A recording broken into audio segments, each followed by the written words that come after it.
정치 현장에서 한 걸음 떨어져 보다 객관적이고 분석적인 시선으로 정치권의 쟁점을 들여다봅니다. 여의도 정치외전, 최병천 전 민주연구원 부원장, 정호김 전 새누리당 의원 두 분과 함께하겠습니다. 어서 오십시오. 반갑습니다. 여야가 이태원 참사 특별법 수정에 합의하고 내일 본회의에서 처리하기로 했습니다. 그동안 이제 국민의힘이 독소 조항이라고 이제 봤던 조항 2개를 삭제하는데 민주당이 이제 합의하면서 동의를 하면서 이루어졌는데요. 그렇기 때문에 이제 내일 그 최상병 특검법 합의가 이건 역시도 이제 이루어질 수 있을지 많은 관심을 모으고 있는데, 이양수 원내 수석 부대표는 민주당이 내일 최상병 특검법 처리를 강행하면 본회의는 아예 열리지도 못할 거다, 이렇게 이제 강경한 태도를 보였습니다. 내일 본회의 상황, 오전에 합의하고 뭐 오후에 열릴 수도 있다, 이런 이야기가 나오고 있는데 내일 본회의 상황 좀 어떻게 전망하실까요? 그러니까 오늘 이태원 특별법 수정에 합의를 하면서 완전 동상이몽을 하고 있는 것 같아요. 네. 그러니까 이 이태원 특별법은 이미 한번 거부권이 발동된 것인데, 소위 국민의힘에서 독소조항이라고 하는 직권조사와 영장 청구를 민주당이 양보를 하고, 특조위 구성과 관련해서는 민주당 안을 받아들여서 합의를 해서 내일 만약에 회의가 열려서 이 안이 올라가면 통과될 가능성은 굉장히 높습니다. 네. 그런데 문제는 이것을 올리느냐의 여부가 최상병 특검과 연결이 돼 있는 거예요. 연계가 돼 있다. 그렇죠. 그러니까 민주당은 이태원 특별법을 계기로 내일 최상병 특별법을 통과시키고 싶은 거예요, 특검법을. 네. 그런데 이제 국민의힘으로서는 만약에 그런 시도가 있다면 아예 이태원 특별법도 통과 못 되는 것으로 알아라, 이렇게 지금 본회의 자체를 열지 하고 있는 않겠다는 것이죠. 입장 아닙니까? 예, 그러니까 본회의가 만약에 열리고자 한다면, 그래서 이태원 특별법을 통과시키고자 한다면 최상병 특검을 내려놓으라는 것이 국민의힘의 입장이고요. 네. 민주당은 어차피 이태원 특별법을 통과시키기 위해서 열리는 그 장에서 최상병 특검을 밀어붙이겠다라는 의도이기 때문에 네. 완전한 동상이몽이라고 볼 수가 있죠. 네, 동상이몽이다. 이태원 특별법을 처리하려면 최상병 특검법은 내일 아예 이제 상정을 하지 말라는 게 이제 국민의힘의 입장인 것 같습니다. 제가 보기에는 앞에서 정 의원님이 말씀을 잘 해주셨는데요. 네. 국민의힘이 약간 스텝이 좀 꼬일 것 같습니다. 네, 어떻게 그러니까 뭔가 네. 오판을 좀 한 거라 그럴까요? 어떤 왜냐하면 이태원 특별법을 합의하려고, 그러니까 합의 처리하려고 그러면 본회의가 열려야 되고, 본회의가 열리는 순간 최상병 특검 관련된 게 자동 부의되는 상태거든요. 네. 그러면 그냥 자동으로 되는 거예요. 그래서 이태원 특별법을 합의 처리하는 과정은 최상병 특검의 자동 처리 과정과 실은 연동돼 있는 거예요. 네.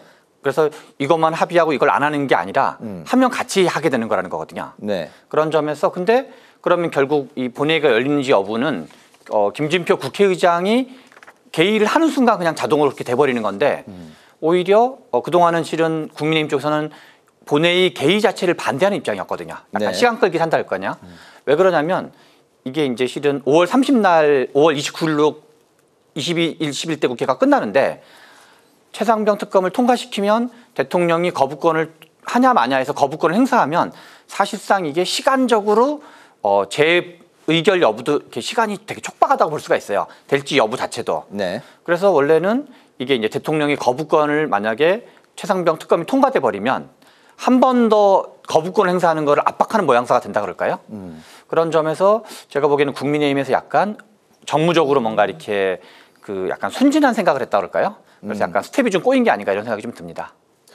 대통령이 이태원 특별법에 대해서는 이제 거부권을 이제 재차 행사하지 않겠다. 만약에 그렇죠. 이제 지금대로 그냥 합의 처리되는 거니까. 합의 처리가 이제 돼서 상정이 된다면 이제 그런 입장인데, 최상병 특검법이 이제 그 변수가 이제 될 수 있을 텐데, 영수회담에서 이제 대통령의 이제 변화 의지가 없다고 이제 민주당이 이제 판단을 했고, 재표결 쪽으로 이제 가닥을 좀 잡은 분위기 같습니다.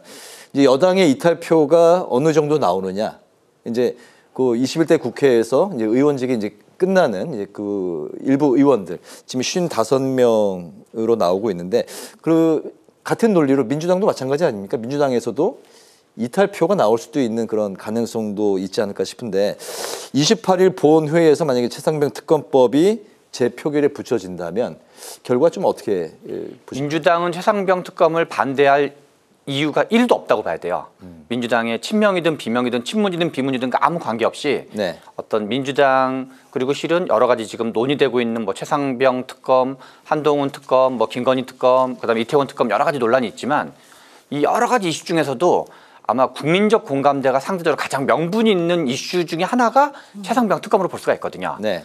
그러니까 이제 오죽하면 안철수 의원 같은 분은 이것을 찬성해야 된다고 미리 이제 공개적으로 입장을 표명할 정도인데. 조경태, 안철수, 이상민 의원은 공개적으로 그렇죠. 찬성표를 던지겠다. 그렇죠. 그래서 민주당에서는 이탈표는 제로라고 봐야 되고 민주당은 이건 공천 과정에서 불만이 그것 때문에 이거를 반대할까지는 이유는 아닌 거죠. 그거는 그렇게 보십니까? 공천은 공천이고 이거는 이건 거지. 네. 오히려 이제 국민의힘 쪽에서 이탈표 나올 가능성이 있는데 그러면 실은 이제 최상병 특검에는 대통령실 압수수색 문제가 현재 포함돼 있어요.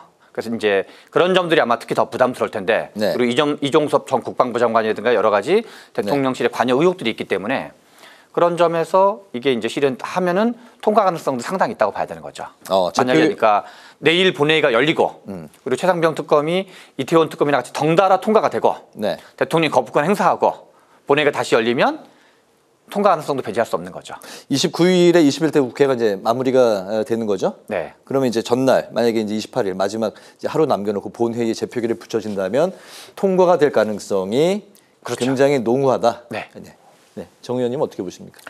이 최상병 특검법은 우선 여론의 관심이 상당히 높고 만약에 이게 통과된다면은 대통령이 거부권을 행사해서는 안 된다는 여론이 또 상대적으로 높습니다. 네.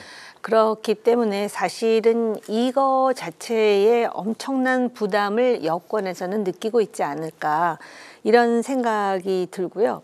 그런데 이제 이 특검을 통과시키는 것에 앞서서 지금 공수처에서 이미 포렌식을 끝내고 피의자들을 지금 소환해서 조사를 하고 있는 상황입니다. 네. 그리고 또 나름대로 지금 언론 보도에 따르면은 의미 있는 그런 그 증언이라든지 그런 그 사실이 확인이 되는 상황 아니겠습니까?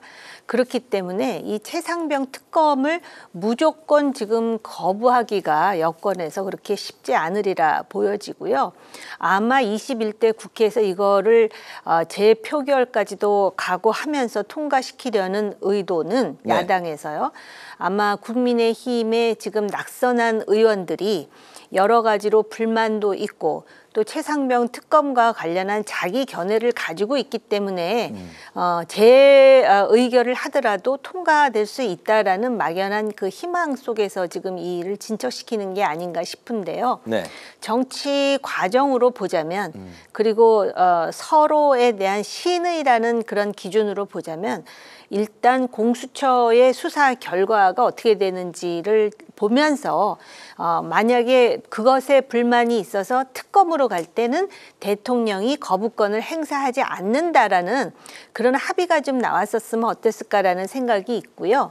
민주당 주장은 이게 7월이 넘어가면은 증거들을 계속해서 보존한다라는 보장이 없다라는 주장을 하거든요. 네. 그런데 어제 어쨌든 영수회담에서 이 최상병 특검과 관련해서 만족스러운 또는 유의미한 합의를 보지 못했기 때문에 민주당은 내일 이태원 특별법을 통과시키면서 최상병 특검법을 어떤 식으로든 통과시키려 할 것이라고 봅니다. 내일 본회의 개의는 그 국회의장이 어떻게 결정을 내릴까요? 지금 이제 그 여야의 합의 원칙으로 본인 직권 상정은 하지 않으려는 그 직권 상정에 대해서 일반적으로 국회의장들은 상당히 부담을 느끼지 않을 수가 없고 네. 사실 민주당에서는 국회의장을 향해서 특히 박지원 당선인 같은 사람들은 공개 비판을 했죠. 공개 비판뿐만 아니라 거의 욕설에 가까운 정말 있을 수 없는 일들이 벌어지고 있습니다. 그럼에도 불구하고 국회의장은 의장으로서의 품격이라는 차원에서도 여야 합의의 원칙을 아마 지키려 할 것인데 바로 이제 그곳에 그 약한 고리로 민주당이 지금 이태원 특별법에 대한 합의를 한 게 아닌가 그런 생각이 듭니다. 이태원 특별법과 최상병 특검법을 둘러싼 내일 이제 본회의 분위기가 이제 어떻게 움직이고 또 이제 개의 여부 포함해서 어떻게 흘러갈지 내일 그 초미에 관심을 또 끌고 있습니다. 영수회담 이후에 이제 대통령실이 이제 바쁘게 움직이고 있는데요. 우선 이제 오는 10일 취임 2주년 기자회견 가능성이 열려 있다는 발언 이후에 지금 아마 거의 예정 분위기로 이제 가는 것 같습니다. 열릴 것 같고요. 거기에 이제 민정수석, 민생수석, 법률수석 이게 이제 하나를 두고 이제 그 명칭을 어떻게 정할 것이냐 아직 이제 여러 가지 이야기 나오고 있는 상황인데 어쨌든 이제 조직 개편 이야기도 나오고 있고 여기에 그동안 이제 주로 검사 출신이 맡아왔던 민정수석에 역시 이제 그 하마평에 오르는 이제 두 분도 검사 출신이긴 한데 이번에 좀 어떤 스타일의 인물이 좀 이 직을 맡았으면 하는 이제 두 분의 좀 의견을 들어보고요.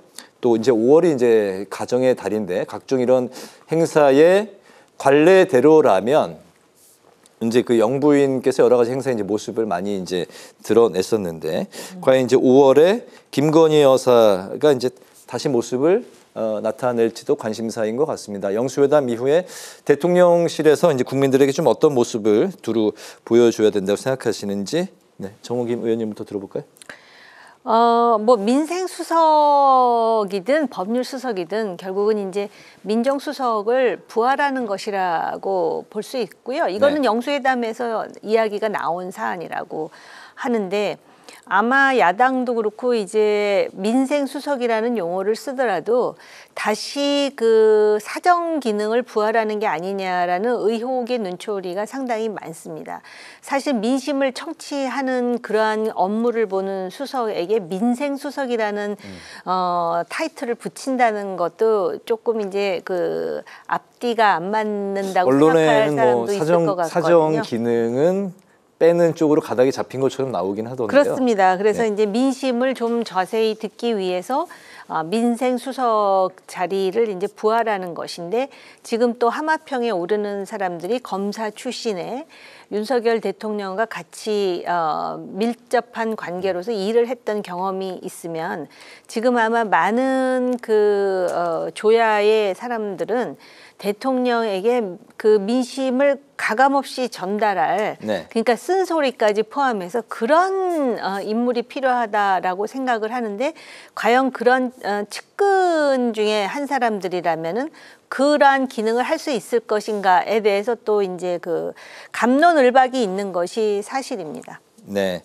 그리고 이제 김건희 여사 좀 5월 그 각종 가정의 달 행사 때 5월에 좀 어떨 것으로 예상하십니까? 지난번에 루마니아 정상이 방한을 해서 그 중요한 그런 국가적인 행사를 하는데도 여사들 간의 그런 어떤 그 이벤트는 비공개로 진행이 되었고 그만큼 지금 대통령 배우자가 상당히 정치적으로 예민한 사안이 될 수밖에 없었던 것은 지난번 김건희 여사와 관련한 또 특검법에 대해서 대통령이 거부권을 행사하지 않았습니까? 그리고 요번에 또 그 영수회담에서 야당 대표가 또 그 문제까지도 그 가족 문제라고 지적을 했고 사실은 민정수석 이전에 그래서 뭐 늘 그 레코드판 같이 나오는 얘기인데 제2부속실이라든지 특별감찰관 얘기가 나왔는데 지금 그 얘기는 지금 나오지 않고 있습니다. 그런 상황에서 5월에 그런 여러 가족과 관련한 행사에 사실은 공식적인 행사에 대통령 배우자가 마땅히 나와서 그 행사를 주도하는 것이 맞으나 그 정치적인 그 효과라 그럴까요? 아니면 후과라 그럴까요? 그런 것에 대해서 예민하게 생각하는 또 정치권의 입장이라는 게 있기 때문에 고민이 클 것 같습니다. 아직도 저울 중일 것 같다. 최 부원장님. 지금 원래 이제 민정수석 폐지가 윤석열 대통령 대선 공약이었었어요. 그래가지고 지금 이제 용어를 뭐 민생수석을 하든 법률수석을 하든 용어를 뭔가 변형된 용어를 계속 구상하는 이야기가 나오는 것 자체가 약간 본인이 말씀하셨던 대선 공약 폐기 또는 번복 이런 거에 대한 정치적 부담 때문이라고 볼 수 있거든요. 그런데 실은 이제 두 가지가 같이 좀 구분해서 본다면 하나는 민정수석실을 부활하는 걸 어떻게 볼 거냐. 그리고 역사적으로는 민정수석실이 말씀하신 대로 이제 어떤 사정 기능이라든가 뭐 어떤 등등을 포함하고 있었는데, 그러면 이제 그리고 그래서 이제 검사 출신이 다시 하는 걸 어떻게 볼 거냐 이런 거를 했을 때 두 가지를 각각 보면 지금 윤석열 대통령의 어떤 스타일이라 그럴까요? 그런 걸로 보면 두 가지 모두를 그냥 할 가능성이 없지 않아 보이는데, 제가 보기에는 민정수석실이 원래 이제 경찰을 또 포함하고 있기 때문에 경찰은 또 정보 수집 기능 같은 게 있거든요. 네. 그래서 이러저런 동향 파악하는 걸 한다 그러면 이 두 가지를 동시에 하는 건 좀 특히 자제할 필요가 있지 않나. 그래서 뭐 용어는 좀 바꾼다 하더라도요. 뭐 법률수석실이든가 등등.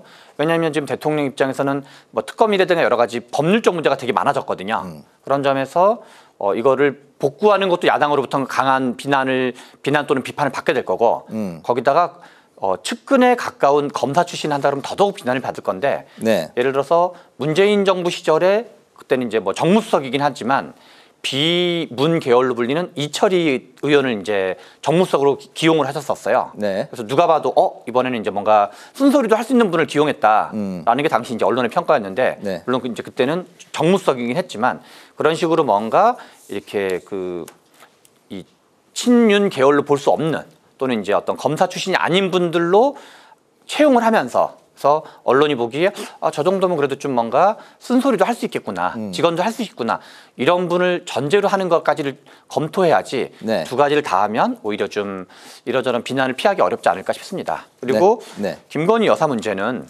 언제까지 자명하실 건지, 이게 대통령 임기가 너무 많이 남았어요. 우리 조국 대표가 3년은 너무 길다 그랬는데 3년 동안 자명하실 건지 언젠간 등장하셔야 되는 거거든요. 그러려면 뭔가 이게 매듭을 져야 되는 거지, 김건희 특검이 됐건 대국민 사과가 됐건 뭔가 매듭 지으면서 다음으로 넘어갈 생각을 하셔야 되는 거지, 야 오늘은 이렇게 소나기 피하고 내일은 또 소나기 피하고 3년 동안 소나기 피하기는 어렵다. 왜냐하면 3년은 너무 길기 때문이다. 그런 고민이 좀 필요하지 않나 싶습니다. 네. 그 민주당이 22대 국회 들어가면 김건희 여사 특검법을 또 바로 강행 모드로 들고 가겠다, 이렇게 입장 표명을 오늘 또 했습니다. 대통령은 이제 지난번에 영수회담에서 이재명 대표가 이제 애둘러 표현한 가족 관계 뭐 정리 이야기에 대해서 이제 답변을 이제 회피한 상황이고, 아무튼 22대 국회에서도 계속 이 문제는 좀 어수선한 시끄러운 분위기로 갈 것 같네요. 그렇죠. 우리가 왜 호미로 막을 거 이제 뭐 이렇게 더 크게 이제 못 막겠다 이런 표현 있잖아요. 네. 그러니까 지금 과거에 총선 이전 있죠. 여기서 과거라는 건 총선 이전에도 쟁점이 됐던 거고, 그런데 뭔가 그때 성의 있는 어떤 사과라든가 뭔가 조치를 취하면서 정치적으로 뭔가 이렇게 모양새를 보였으면 국민들이 화가 좀 누그러지고 그랬을 텐데, 네. 점점점 그걸 다 이제 어떤 개의치 않는 강행하다가 점점점 이슈가 커지면서 지금은 거의 김건희 여사가 우리가 이제 역대 정부에서 여사로서의 활동이라기보다 거의 약간 투명인과 비슷한 그런 지경에까지 이르게 된 거거든요. 그래서 뭔가 이게 이제 뭐 김건희 특검을 민주당은 당연히 낼 거고, 그리고 국민적 공감대가 오히려 점점 커지고 있는 상황을 볼 수 있어요. 그래서 뭔가 결단을 하고 돌파하려는 생각을 해야지 계속 피한다고 피할 수 있는 사안은 아니다라는 생각이 듭니다.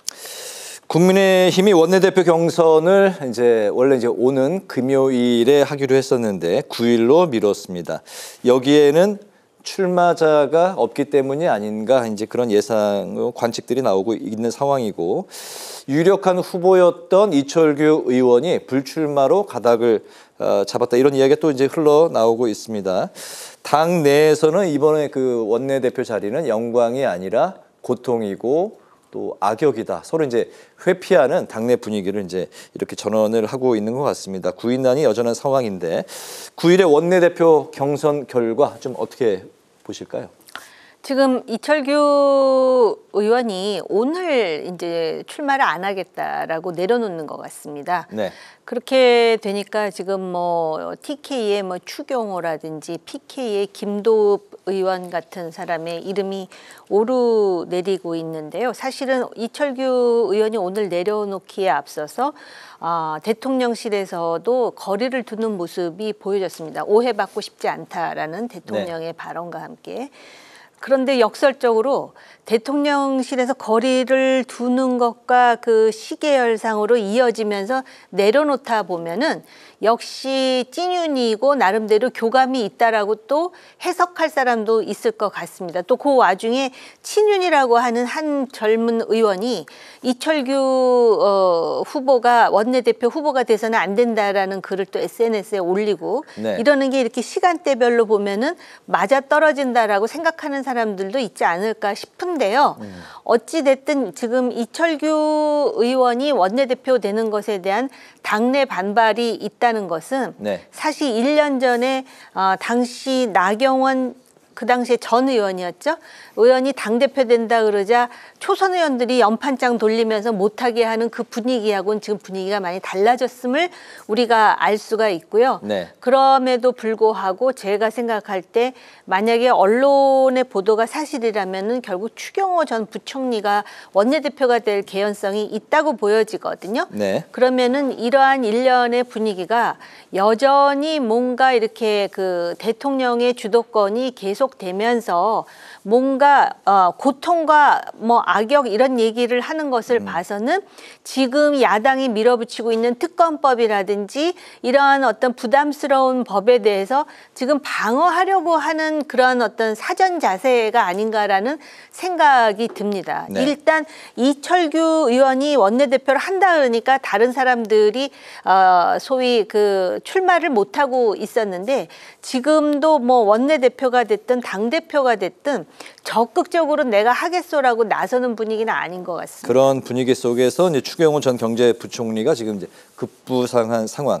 황 의원 이제 비대위원장과 이제 새 원내대표의 가장 현안은 차기 이제 전당대회 룰 변경에 대해서 이제 또 좀 어떻게 이제 이끌어갈 것인지인데 그런 이제 관리형 체제에서 지금 그 전대 출마를 또 유승민 전 의원이 고민 중이다 이런 이제 언론 인터뷰를 이제 오늘 또 했습니다. 현재 그 전대 룰은 당신 100%인데 이게 이제 변경될 가능성 좀 어떻게 보시는지 그리고 유승민 전 의원의 출연 좀 어떻게 보세요? 지금 국민의힘이 이제 108석을 얻었는데 선거 때 완전 이 87년 민주화의 집권 여당을 기준으로 보면 최대 참패거든요. 네. 그 가장 강력한 참패를 당한 건데 원래 전대 룰이 7대 3이었었어요. 그래서 당심 70%, 여론조사 30%여가지고 네. 7대 3인 과정에서 이준석 당대표가 2021년에 되는 걸 보여줬었고 그 역동성이 국민의힘의 대선 승리까지 어느 정도 연결되었다고 봐야 되거든요. 네. 그러면 다만 이제 우리 황우여 지금 전 의원이 이번에 지금 국민의힘 고문을 맡으면서 비대위원장을 구인난 속에서 이제 오케이를 하셨는데 황우여 전 의원 같은 경우는 원내대표도 했고 당대표도 하면서 이명박 정부 시절에 나름 약간 이제 개혁적인 어떤 이제 그 약간 통합적이면서도 약간 개혁적인 행보를 했던 분으로 볼 수가 있거든요. 네. 이제 완전히 그래서 완전 친윤이거나 이렇게 보기는 어려운 분으로 볼 수 있는데 최소한 한 이제 그 뭐 지난번으로는 당연히 돌아갈 것 같고 근데 그거보다 한 뭐 5대5 또는 거꾸로 한 지금 이제 총선 참패까지를 염두에 두면 3대 7 오히려 당심 30% 여론조사 70% 이런 식으로 뭐 한 5대 5에서 3대 7 정도까지는 돌아가야지 네. 국민들이 보기에는 뭔가 좀 하고 그리고 그렇게 해야지만 역동성이 살아날 수 있거든요. 이명박 정부가 2010년 지방선거 때 참패를 했었는데 그 임기를 한 2년 정도 남겨놓은 상태에서 오히려 다른 다양한 비주류 의원들이 지도부를 맡으면서 네. 당이 역동성을 유지하면서 이제 박근혜 비대위까지도 당시 연결이 됐었는데 그런 식으로 오히려 유승민 같은 의원 사람을 포함해서 전 의원 같은 사람을 포함해서 당의 역동성을 살려야지 이 국면을 돌파할 수 있지 않을까 이런 생각이 듭니다. 네네. 유승민 전 의원의 출연에 대해서 뭐 간단하게 하실 말씀 있으실까요? 그래서 지금 전대 출마를 아주 확정한 건 아니에요. 네. 전대 룰이 어떻게 되느냐. 그러면은 관리형이든 혁신형이든 지금 비대위원장의 역할이 중요할 거라고 생각을 하는데요. 제가 아는 황우여 전 대표는 말입니다. 네. 그 당시 기억나는 게 그 한나라당 또 새누리당을 거치면서 개헌에 대한 얘기도 있었고 또 국정교과서 논란이 굉장히 컸었거든요. 네. 그럴 때 황우여 대표가 어떤 입장이었는지를 저는 기억해요. 말씀하신 대로 개혁이고 합리적인 그래서 국정교과서 논란에 대해서 그때는 아마 교육부 장관이셨을 텐데 속으로는 굉장히 걱정을 많이 했었어요. 네. 그리고 또 뭐 개헌 얘기가 나올 때도 나름대로 일방적으로 밀어붙이거나 그런 것에 대한 그 의구심을 갖고 있어요. 그런데 이제 그런 생각을 갖고 있는 거하고 이거를 자신의 의지대로 밀어붙이는 건 또 별개의 문제더라는 것이죠. 네. 네. 그런 차원에서 황우여 비대위원장을 이해하시면 될 것 같습니다. 예. 관련 비대위원장의 의중도 중요할 수 있다. 저는 지금 황우여 비대위원장이 관리형이든 혁신형이든 지금이 위기다. 위기에 개혁이 필요하다. 그렇기 때문에 뭔가가 변해야 된다라는 거를 의식적으로는 다 알고 계시리라 생각하는데 과연 얼마만큼 이제 실행을 하실지에 대해서는 제가 모르겠다. 단정하기 어렵다라는 말씀을 드리는 거고요. 그때와 다른 점은 그때는 한창 정치 활동을 하셨고 네. 지금은 오히려 손을 놓고 계시다가 이제 들어가신 거기 때문에 사실 본인은 잃어버릴 게 없어요. 그리고 오히려 당을 위해서 진짜 몸을 던져도 되는 입장인데 어떻게 하실는지 제가 어떻게 알겠습니까? 네. 이제 뚜껑이 이제 열릴 시점이 됐으니까 같이 지켜보도록 하고요. 그 민주당이 어제 조국혁신당이 한동훈 특검법 추진을 민주당과 협의하겠다고 했는데 민주당 입장은 다음 국회에서 재논의가 필요하다 이렇게 이제 선을 그었습니다. 그렇기 때문에 이제 조국 혁신당의 선긋기, 거리두기를 하는 모습이 아니냐 뭐 이런 이제 또 논평들이 나오고 있습니다. 원래 한동훈 전 비대위원장이 국민의힘의 가장 현재 여론조사상으로 가장 강력한 차기 대선 후보 중에 한 명이거든요. 네. 상대 정당의 차기 대선 후보를 뭔가 흠집내는 거는 정치에서 좀 일반적인 거예요. 문재인 정부 말기에는 민주당의 차기 대선 후보 중에 한 명이 이재명 당시 경기도지사였는데 네. 그때도 이제 국민의힘 쪽에서는 경기도지사다 보니까 국정감사한테 불러가지고 이러저러 공격을 하고 그랬었거든요. 네. 그래서 사실은 이제 한동훈 특검을 어떻게 볼 거냐의 문제인데 하나는 지금 국민의힘과 그러니까 민주당과 조국혁신당 사이에 선긋기 및 거리두기를 해석할 여지가 있고 원래 좀 정치적인 디폴트 어떤 기본으로 보면은 약간 공격하는 게 실은 일반적으로 봐야 되거든요. 네. 그런데 약간 또 다른 의미에서는 어떤 점이 있을 수 있냐면 과연 한동훈 특검을 민주당과 조국혁신당이 동시에 추진할 경우 국민들이 보기에 어떻게 볼 건지. 왜 그러냐면 최상병 특검이나 김건희 특검은 나름 국민적 대의 명분과 공감대가 있다고 봐야 돼요.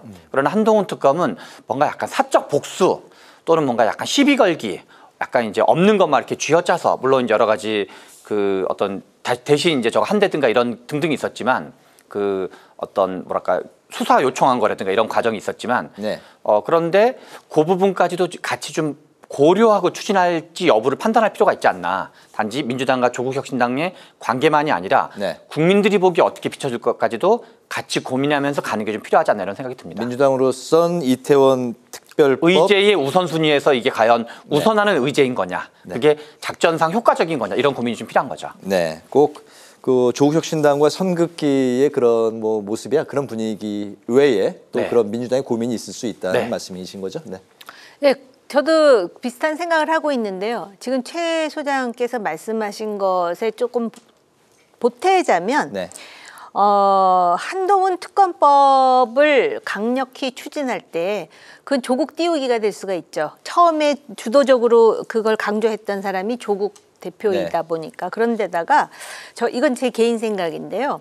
민주당은 그 한동훈 전 비대위원장을 이렇게 건드리는 일에 약간의 그 알레르기 반응이 있는 것 같아요. 왜냐하면 거기 해본 사람이 있잖아요. 김남국, 김의겸 또 최모 의원에 이르기까지. 그랬는데 별로 그렇게 점수가 좋지 않았어요. 오히려 되치기를 당했다라는 그 기억이 있기 때문에 외상 스트레스인가요? 잘못 그 한동훈 네. 특검법에서 그 딸 입시 문제라든지 이런 걸 건드렸다가 네. 오히려 되치기 당할 수 있다. 그러니까는 건드리려면 치밀한 전략과 사실 확인이 필요하지 않겠습니까? 네.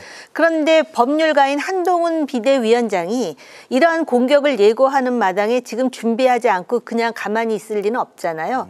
그렇기 때문에 우선순위에서 이게 우선순위가 될 수 없다라고 판단한 것 같습니다. 민주당이. 알겠습니다. 여의도 정치외전 오늘 여기까지 듣도록 하겠습니다. 지금까지 최병천 전 민주연구원 부원장, 정호김 전 새누리당 의원 두 분과 함께했습니다. 오늘 말씀 잘 들었습니다. 감사합니다.